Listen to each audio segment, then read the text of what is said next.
who assisted or facilitated or played some ancillary role in all options. Welcome back to another jailbreak, guys. You know the vibe.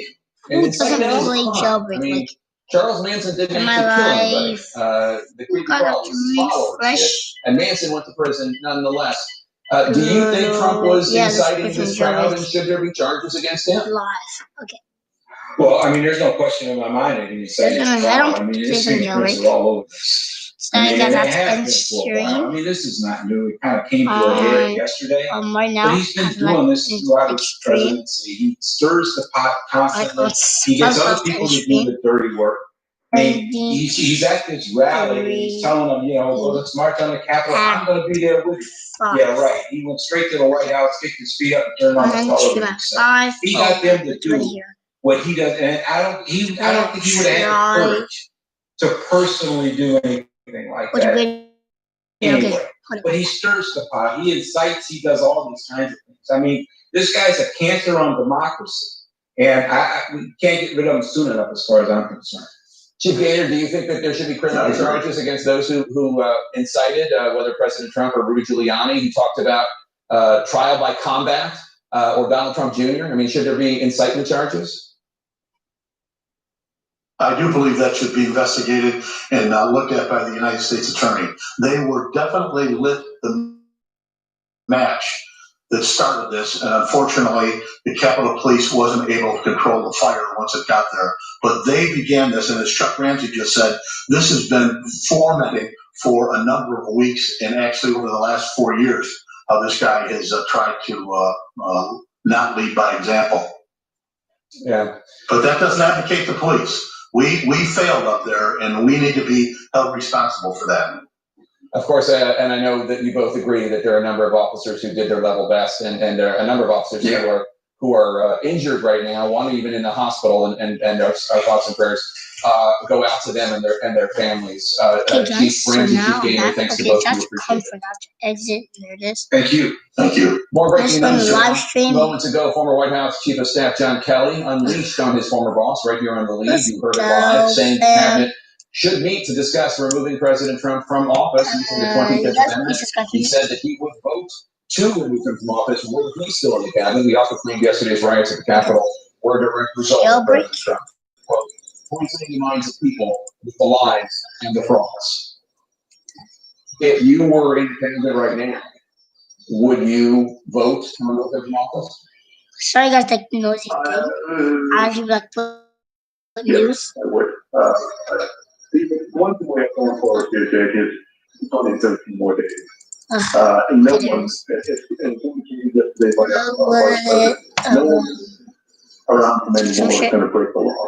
We can give all the people, and no one is going to break the law. So, like Pence, Vice President Pence, stands his ground. Let's discuss with two of the best reporters in the country, Abby Tillman and Andy Huberman. Abby, what's your reaction to the former Chief of Staff Kelly's comments? Well, it's obviously not something that John Kelly has been willing to do up until this point. John Kelly has not been a fan of President Trump for a long time, but has not been willing to do this kind of interview, frankly. He doesn't talk to the press about his time in the White House. And I think a lot of people are asking, how on earth, if this is how you feel, how on earth could you have kept them from the public, especially since there was a presidential election last fall. But I did think it was interesting that Kelly told you, Jake, that the reason, in his view, that happened was because when he decided to come into the administration and serve as chief of staff, which was actually his second post, he felt like he didn't really know that this was who Trump was. And when he learned that this was who Trump was, he felt like he had to stay to prevent more harm from being done. So that's a pretty familiar thing, but that's the explanation for those out there who are wondering. And Maggie, John Kelly said that he didn't speak ill of President Trump because he's a retired senior military officer, and he thought it would be inappropriate to do so about the commander-in-chief, and he's doing so now because there's a new president. What did you make of the interview? Look, I think Persona think President. that's certainly part of why John Kelly has not Season talked. 1. I was very struck by that sentence that he said Season 1. about how Trump had poisoned the minds of people with his lies, and he used the word fraud. That was different than this man is flawed. That was announced, and that was very specific to the fact that the president has been lying to his supporters for many weeks now about what's going on.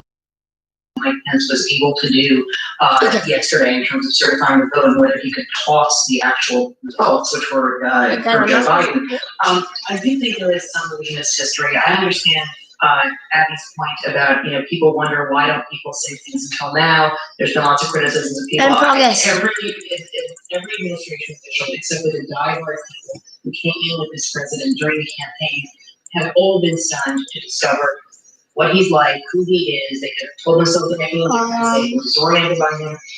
John Kelly knew who the president was, but he would call him about things when he was DHS secretary, and John Kelly was involved in the China policy. So I don't